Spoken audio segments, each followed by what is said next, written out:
ஏகப்பட்ட பிரச்சனைகள். காளி ஒரு முடிவு பண்ணிட்டான். இத்தனை பிரச்சனைகள் எடுக்கிறதுக்கு என்ன மாதிரி ஒரு பெரிய மனுஷனை தடுப்பு சவரா இங்க அமைச்சிருக்கா. நான் பாத்துக்கிறேன். ஆசீர்வாதம் பண்ணுங்கண்ணே. ஆசீர்வாதம்.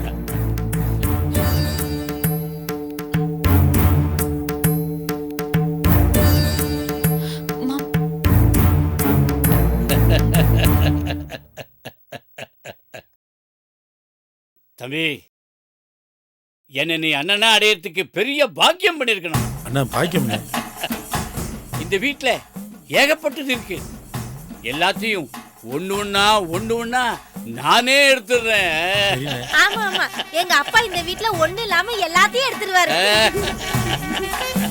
சார், நீங்க ஆபீஸ்ல இல்லாதப்போ இருக்கிற ஸ்டாஃப் எல்லாம் கூட்டிட்டு உட்கார வச்சு அரட்டை அடிக்கிறான் சார். ஆஃபீஸ் டைமில் இதெல்லாம் வேண்டான்னு சொன்னால் என்னை மற்ற ஸ்டாஃப் முன்னாடி மரியாதை குறைவாக பேசுகிறான் சார். சார், என்னை பற்றி உங்களுக்கு நல்லாவே தெரியும். என்னோட வளர்ச்சியை தடுக்கிறதுக்காக தான் மதன் இந்த மாதிரி பேசிகிட்டு இருக்கான். இதில் எந்த உண்மையுமே கிடையாது. ஆஃபீஸில் ஸ்டாஃப்ஸ் எல்லாமே அவங்க வேலையை கரெக்டாக தான் பண்ணிகிட்டு இருக்காங்க. தேவையில்லாமல் இவன் சும்மா போயிட்டு அவங்கள டார்ச்சர் பண்ணுறான் சார். சண்டேல கூட ஏதோ ஏரோபிக்ஸ் கிளாஸ்ன்னு வர சொல்லி ஸ்டாஃப்ஸ் கிட்டலாம் ரொம்பவே மிஸ்பிஹேவ் பண்ணிகிட்டு இருக்கான்.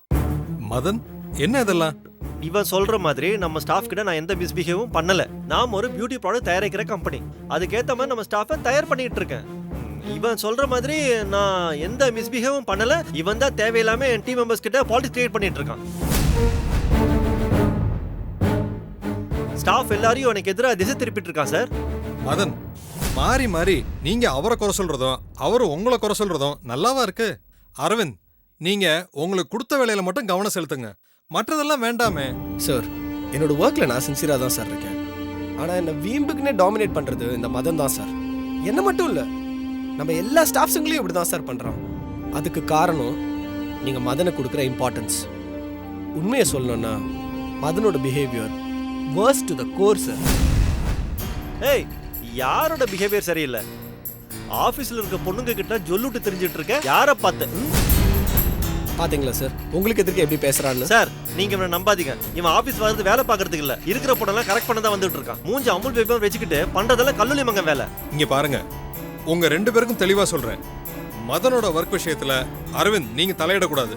அரவிந்தோட ஒர்க் விஷயத்துல மதன் நீங்க தலையிடக்கூடாது. இதுக்கு மேல ஏதாவது கம்ப்ளைண்ட் வந்துச்சுன்னா நான் சிவியர் ஆக்ஷன் எடுக்க வேண்டியது இருக்கும். நீங்க 2 பேரும் டேலண்டட் பர்சன்ஸ்.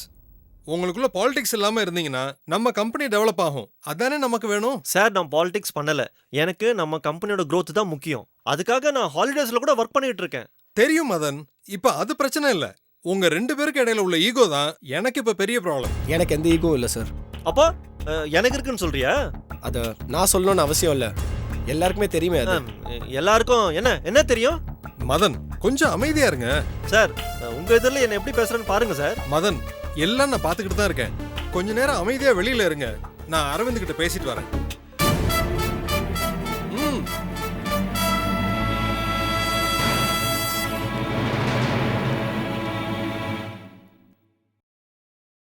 அரவிந்த், நீங்க மதனை பத்தி என்கிட்ட சொல்லித்தான் தெரியணும்னு அவசியம் இல்ல.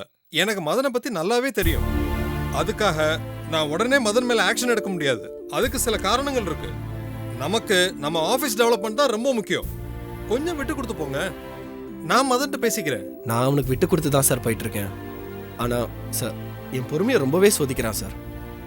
அப்புறம் நான் வேற ஏதாவது முடிவு தான் சார் எடுக்க வேண்டியதா இருக்கும். ரொம்ப எமோஷனல் ஆகாதீங்க அரவிந்த். மதன் விஷயத்த நான் பாத்துக்கிறேன், நீங்க கிளம்புங்க. Thank you sir.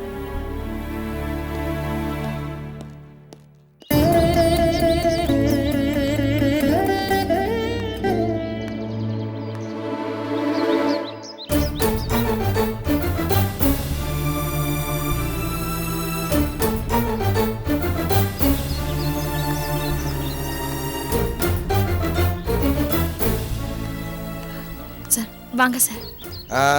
சார் உள்ள வாங்க சார். உள்ள எல்லாம் போயிட்டு வந்துட்டோமா? உன் பையன் மட்டும் தான் இருக்கான். வாடகை பணம் என்னாச்சு? சார், ஆஃபீஸில் அட்வான்ஸ் பணம் கேட்டிருந்தேன் சார், தராதா சொன்னாங்க, ஆனால் கிடைக்கல சார். இந்த கதையெல்லாம் சொல்லாதுன்னு அப்பயே சொல்லிட்டேன்ல. முதல்ல மரியாதை வீட்டை கழிவுணுமா? ஏன் சார் அவசரப்படுறீங்க? ஆஃபீஸில் அட்வான்ஸ் பணம் கிடைக்கலன்னு தானே சொன்னேன். இன்னைக்கு நான் வாடகை உங்களுக்கு தர மாட்டேன்னு சொன்னேனா? பணம் இருந்தா எடுத்துட்டு வா. எதுக்கு வெட்டி கதையை பேசிக்கிட்டு இருக்கா?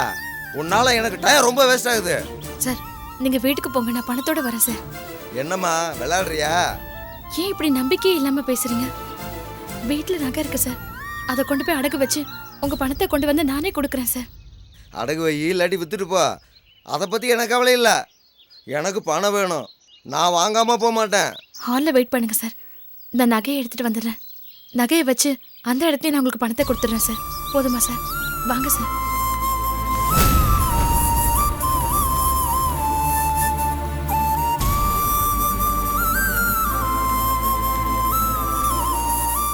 சார் உட்காருங்க சார். வாங்க உட்காருங்க.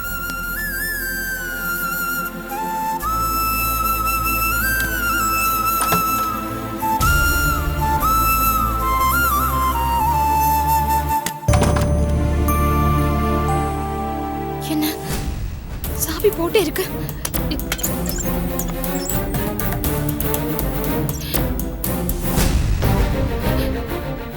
இங்க தானே வச்சிருந்தேன். வச்ச நகை எங்க?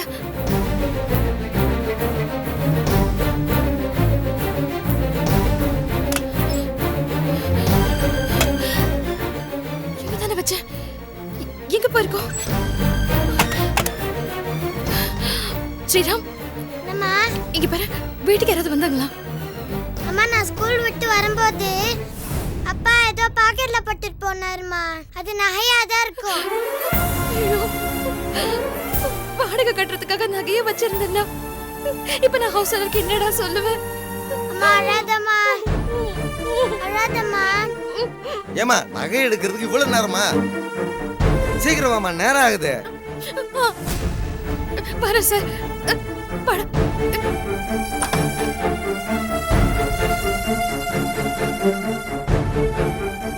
என்னம்மா அடகு கடைக்கு போலாமா? என்னாச்சு? சார், சார் அது வந்து உங்களுக்கு வாடகை கொடுக்கறதுக்கு நகை அடகு வைக்கலாம்னு நினைச்சு வந்தேன். ஆனா நகை காணோம் சார். நகையை காணாமா? என்னம்மா கதை விடுறியா? இல்ல சார், உண்மைதான் சார் சொல்றேன். என் ஹஸ்பண்ட் வீட்டுக்கு வந்திருக்காரு. என்ன காரணத்துக்குன்னு தெரியல, என்கிட்ட கேட்காமலே நகையை எடுத்துட்டு போயிருக்காரு. சொந்த வீட்டுக்குள்ளேயே உன் வீட்டுக்காரன் திருட ஆரம்பிச்சிட்டானா? இது சரிப்படாதுமா. சார் ப்ளீஸ் சார், கொஞ்சம் வெயிட் பண்ணுங்க சார். நான் அவர்கிட்ட ஃபோன் பண்ணி கேட்கிறேன் சார்.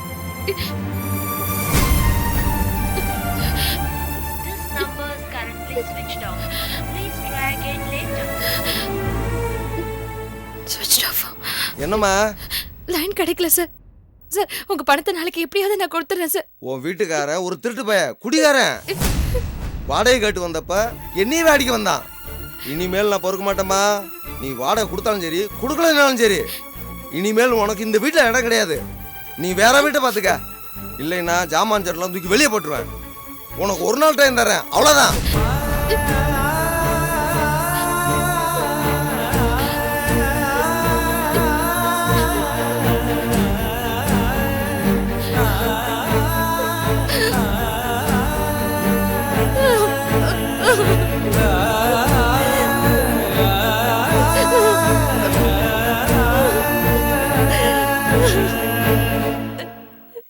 ஸ்ரீராம், அம்மா அழாதம்மா.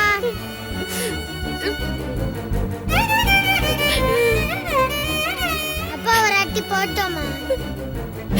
தெரியலடா.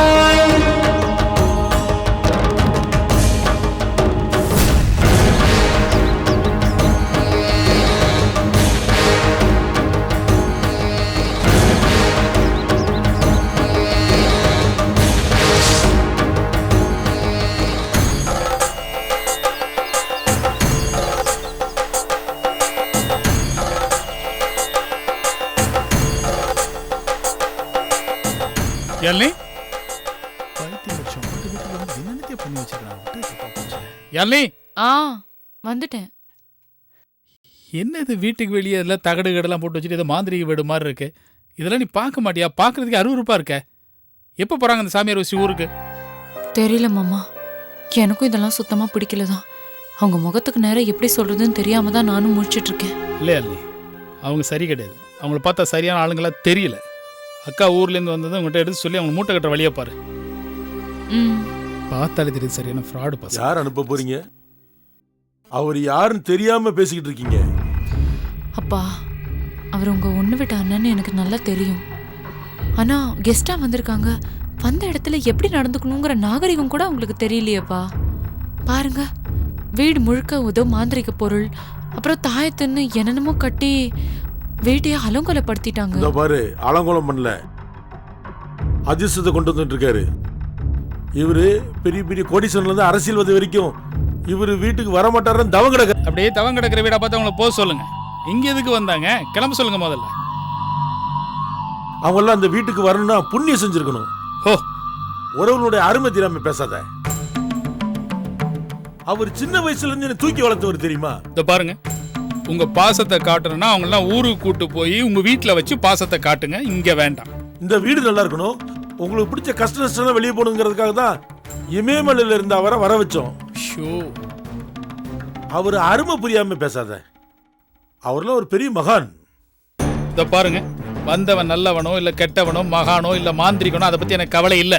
எனக்கு பிடிக்கல, அவங்கள ஊருக்கு அனுப்பி வச்சிருங்க. இல்ல 2-3 நாளைக்கு வச்சிருக்கேன்னு ஆசைப்பட்டீங்கன்னா அவங்கள கொண்டு போய் கெஸ்ட் ஹவுஸ்ல விட்டுருங்க. இங்க வேண்டாம், புரியுதா? இதுக்கு மேல அந்த இங்க சகிச்சுக்க முடியாது. அமைதி, இன்னே அமைதி. யார் மேல கோபம்? ஏன் கோபம்? நான் இருக்கிற இந்த வீட்டுல அமைதியின் சாந்தவன் தான் இருக்கிறேன். உனக்கு என்ன பிரச்சனை? எனக்கு எந்த பிரச்சனையும் இல்ல. வீட்டுக்குள்ள என்ன பண்ணி வச்சிருக்கீங்க? கண்டதை மாட்டி வச்சிட்டு கொஞ்சம் கூட அறிவு இல்லாம என்ன? அவர் யார் தெரியுமா? அவர் ஒரு பெரிய மகான். யாரு இவர்? பார்த்தாலே தெரியல. 424 ஜெரின்னு எழுதி ஒட்டி இருக்கு. மகான் சொல்றீங்க? அமைதி, அமைதி. தம்பி, உனக்கு கடவுள் பக்தியே கிடையாது. நிறைய இருக்கு. அதனாலதான் பார்த்தது உன்னை ஃப்ராடுங்கிறது ஈஸியா கண்டுபிடிச்சு மகான் சொல்லிட்டு ஃப்ராடு தனம் பண்ணிட்டான். ஓம் எம் ஷம் ஷாமியம். தம்பி, உள்ள போய் வேப்பையும் சாம்பிராணியும் கொண்டா. எதுக்கு எதுக்கு? ஏங்க ஏற்கனவே வீட குப்பையாக்கி வச்சுக்கணும். அந்த பேசி யோ என்னைய அமைதி. ஹலோ, வெளியே போய் சொல்லுங்க. போயாமல வெளியே போ. அமைதியா இருங்க. யோ என்னைய சிரிச்சிட்டு கேனத்தரமா சொல்லிட்டு இருக்க. வெளியே போ மாமா. யோ யாழ்னி, யாழ்னி, யாழ்னி என்னாச்சு? என்னமாச்சு? யாழ்னி, தம்பி, தண்ணி கொண்டா போங்க. யாழ்னி, யாழ்னி கொண்டு வரேன். ஓ ஷாமியோ. யாழ்னி, யோ சும்மா இரு. யாழ்னி, யாழ்னி, யாழ்னி, யாழ்னி என்னாச்சு? யாழ்னி, என்னாச்சு? யாழ்னி, யாழ்னி, யாழ்னி, யாழ்னி. ஒண்ணுமில்ல, ஒண்ணுமில்ல. இத்தோட உன்னை பிடிச்ச பீடையெல்லாம் விட்டு போச்சு. நான் இருக்கிற இடத்துல அமைதியா நீ வேற உளறி. எழுந்துரு, எழுந்துரு.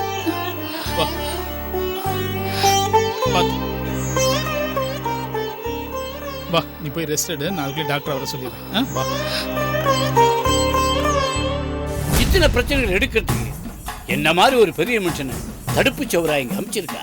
நான் பாத்துக்கிறேன். சரிங்க.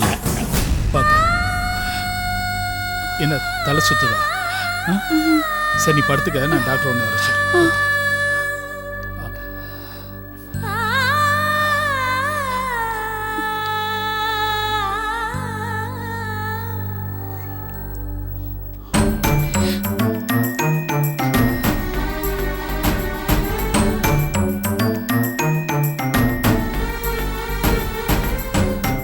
டாக்டர், நான் அருண்மொழி பேசுறேன்.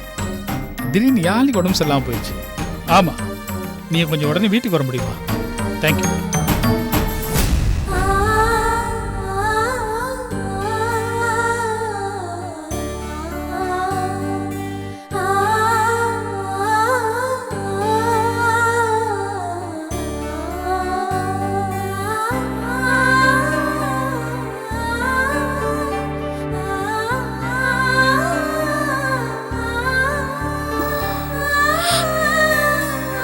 மாமா, மாமா, வரமா. டாக்டருக்கு ஃபோன் பண்ணிருக்கு, இப்போ வந்துருவாங்க. படுத்துக்கோ. தலை தலை ரொம்ப சுத்துது. தலை சுத்துதா? சரி.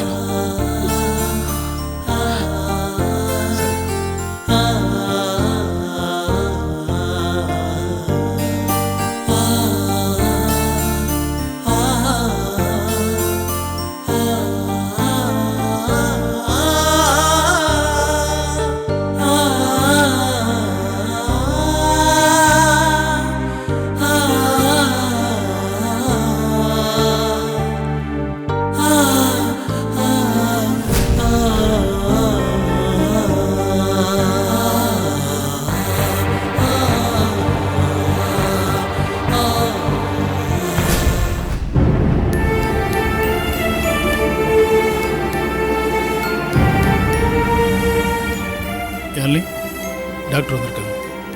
யாழினி, என்ன பண்ணுது? எப்படி இருக்கீங்க? என்னாச்சு உங்களுக்கு? தலை ரொம்ப சுத்துது. ஓகே, படுங்க படுங்க.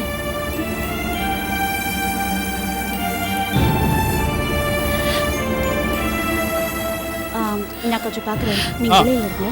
சரி. என்னாச்சு யாழினி?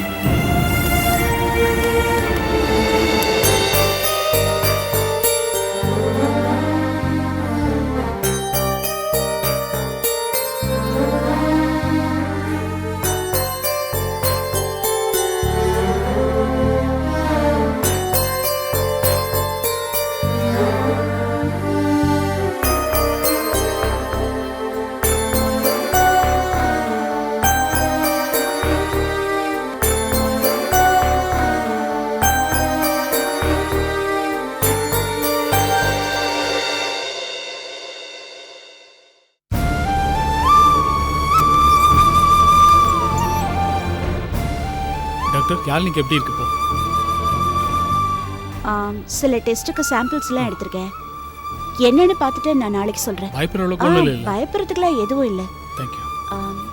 சரி, நான் சீக்கிரமாக போய் லேபில் டெஸ்ட்டுக்கு கொடுக்கணும். நான் கிளம்புறேன். நாளைக்கு ஹாஸ்பிட்டல் ஓகே வாங்க. Doctor, thank you. சரி. தேங்க்யூ.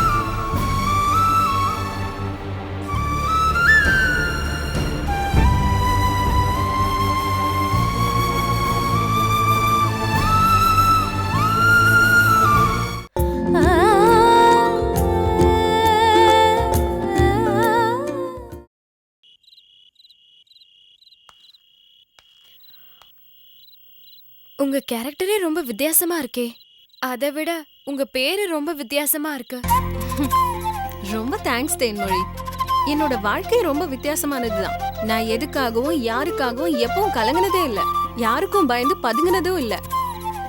மகாராணிங்கிற பேருக்கு தகுந்த மாதிரி கம்பீரமா தான் வாழ்ந்துட்டு இருக்கேன். உங்களை பார்த்தா பொறாமையா இருக்கு, அதே சமயத்துல பெருமையாவும் இருக்கு. நான் உங்களுக்கு ரொம்ப எதிர்மாறா இருக்கேன். உங்ககிட்ட கத்துக்க வேண்டிய விஷயம் நிறையவே இருக்கு. ஆமா, எங்க ஒர்க் பண்றீங்க? நான் வேலை பார்த்து தான் என் குடும்பத்தை காப்பாத்தணும்ன்ற அவசியம் இல்ல. ஏன்னா 10 தலைமுறைக்கு உட்கார்ந்து சாப்பிடுற அளவுக்கு சொத்து இருக்கு. சொன்னா நம்ப மாட்டீங்க.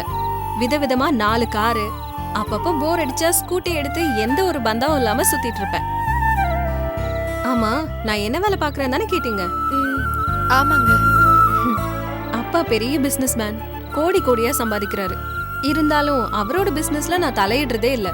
ஆனா அவரை மாதிரியே படிப்படியா முன்னேறணுன்றதுக்காக நான் நிறைய பிரைவேட் கான்ட்ராக்ட் எடுத்து பண்ணிட்டு இருக்கேன்.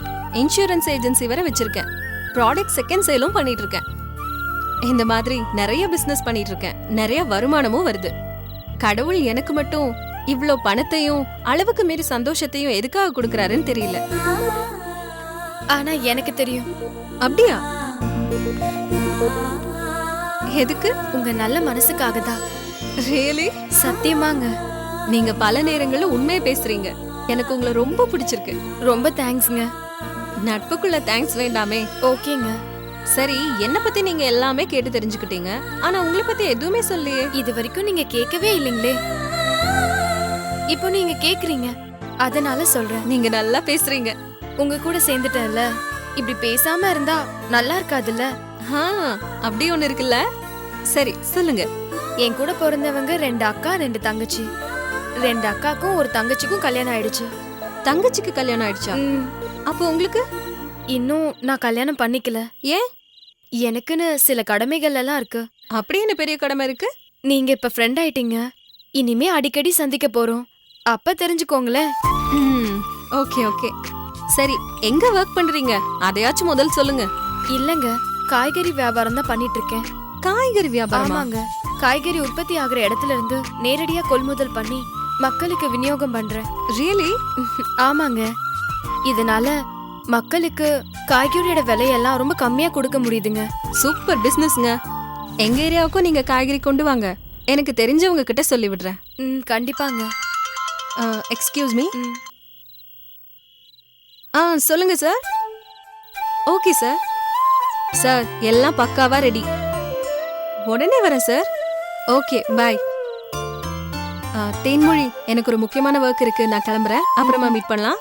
சரி, உங்க ஃபோன் நம்பரை தரவே இல்லையே. கண்டிப்பா வேணுமா? நான் உங்க ஃப்ரெண்டு தானே. அதுல என்ன சந்தேகம்?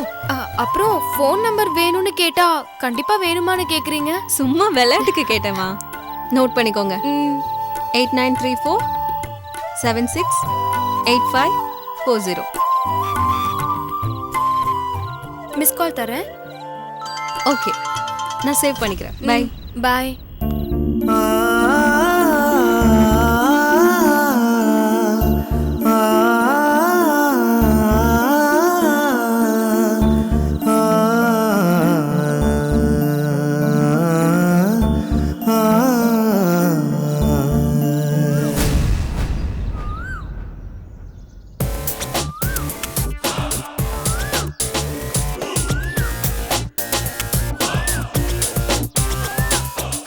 இதான் நம்ம தங்க போகிற ரூமு. பார்த்தியாடா, நல்லா வசதியாக இருக்கா? ரூமு அருமையான ரூமு. அருமையாக இருக்குண்ணா.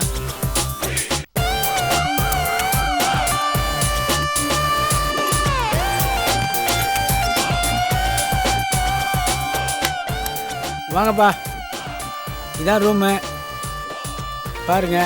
என்ன நல்லா இருக்கா? உட்காரு விஸ்வா, உட்காரு. மூர்த்தி, நீங்கள் உட்காரு. இப்போ கொஞ்ச நேரத்தில் ஏஜென்ட் முருகேசன் வந்துடுவான். வந்த உடனே நம்ம எல்லாரும் சேர்ந்து போய் குச்சி வாங்க போகிறோம். என்ன புரியுதா? என்ன மூர்த்தி, உனக்கு சந்தோஷம் தானே? அண்ணா, இந்த குச்சி நம்ம கை கிடச்சி அதை பெங்களூர் பார்ட்டிகிட்ட கொடுத்து நம்ம பணம் வாங்குற வரைக்கும் மூர்த்தி நம்மளை நம்பியும் நம்பாத மாதிரி தானே இருப்பான். என்ன மூர்த்தி, அப்படியா? இல்லைண்ணே, அப்படிலாம் ஒன்றும் இல்லைண்ணே. அப்படியே மூஞ்சியை இறுக்கமாக வச்சுக்கிட்டு இருக்கீங்க. நல்லா கலகலப்பாக இருங்க. நாளையிலேருந்து நீங்கள் கோடீஸ்வரன். அடேங்கப்பா, இப்பதான் மூர்த்தி முகத்துல பிரகாசமே தெரியுது. கோடி விஷயமாச்சனே. டே விஸ்வா, மூர்த்தி நம்ம பையன், அவன் நல்லா இருக்கட்டும்.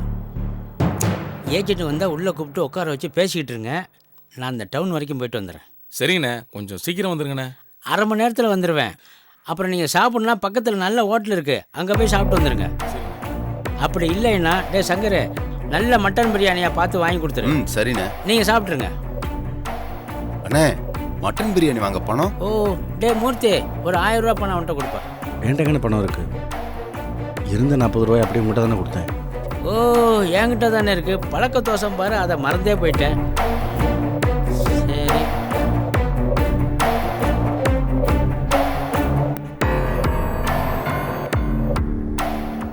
டே பிரியாணி வாங்கி கொடுறான். நல்ல மட்டன் பிரியாணியாக பார்த்து வாங்கி கொடு. சரி.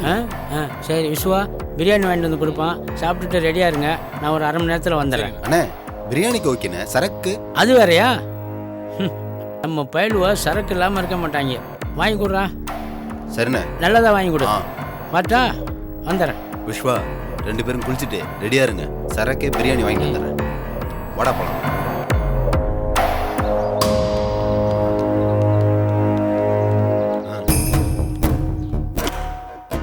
டேய், என்னடா அவன் நான் ஏன்டா பணம் கேட்டுட்டு இருக்காரு? ஏற்கனவே 20 லட்ச ரூபா குச்சி கொடுத்துட்டேன். திரும்ப 30,000 ரூபா கேட்டார், 40,000 ரூபா கொடுத்துட்டேன். அப்புறம் 1000 கொடு 2000 கொடுன்னு கேட்டுட்டு இருக்காரு. என்னடா மச்சான், நீ 1000 2000த்துக்குலாம் கணக்கு பார்த்துக்கிட்டு இருக்க? நீ நாளையிலேருந்து கோடீஸ்வரன்டா. அதுக்கு இல்லடா, மாசமான 1000 கோடி 2000 கோடி டேர்ன் ஓவர் பண்ணுறேன்னு சொல்லிட்டு இருக்காரு. இப்படி 1000 2000த்துக்குலாம் கண்ணிட்டு இருக்காரு. என்னடா இது மச்சான்? குச்சி ஒன்றும் பரம்பரை பணக்காரர் கிடையாது. பஞ்சத்தில் அடிபட்டு கஷ்டப்பட்ட ஆளு. இந்த தொழில் கைக்கு வந்ததுக்கு அப்புறம் தான் பெரிய ஆளானப்புல. பணக்காரராக இருந்தால் கூட பழைய குணத்திலே இருக்காரு. இதெல்லாம் நீ பெருசாக எடுத்துக்காத, ஃப்ரீயாக விட்டுரு.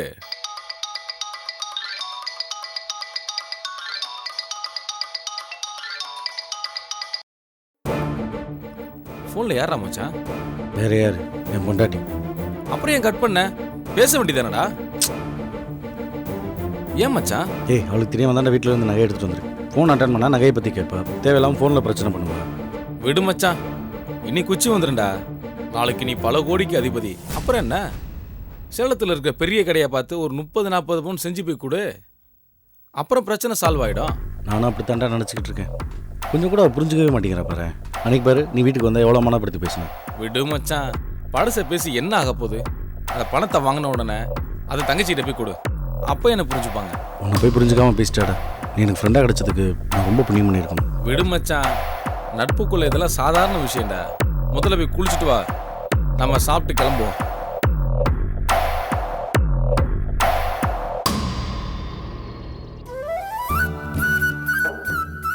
தண்ணி அடிக்கிறத நிறுத்திடணும், சரியா? தண்ணி அடிச்சுட்டு நான் கொடுக்குற மருந்தையும் போட்டா மருந்து வேலை செய்யாது. உடம்பு பாத்துக்கோங்க. சரிங்க மேடம். டாக்டர் வரலாமா? வாங்க வாங்க வாங்க. என்ன டாக்டர், இன்னைக்கு என்ன வர சொல்லியிருந்தீங்க? எல்லாம் நல்ல விஷயம்தான். இப்பதான் லேப் டெஸ்ட்லாம் கன்ஃபார்ம் ஆயிருக்கு. நேத்து பார்க்கும்போதே கன்ஃபார்ம் ஆயிடுச்சு. இருந்தாலும் 100% கன்ஃபார்ம் பண்ணலான்னு சொல்லி தான் லேப் ரிப்போர்ட்ஸ்க்காக வெயிட் பண்ணிட்டு இருந்தேன். யாழினி கர்ப்பமா இருக்காங்க.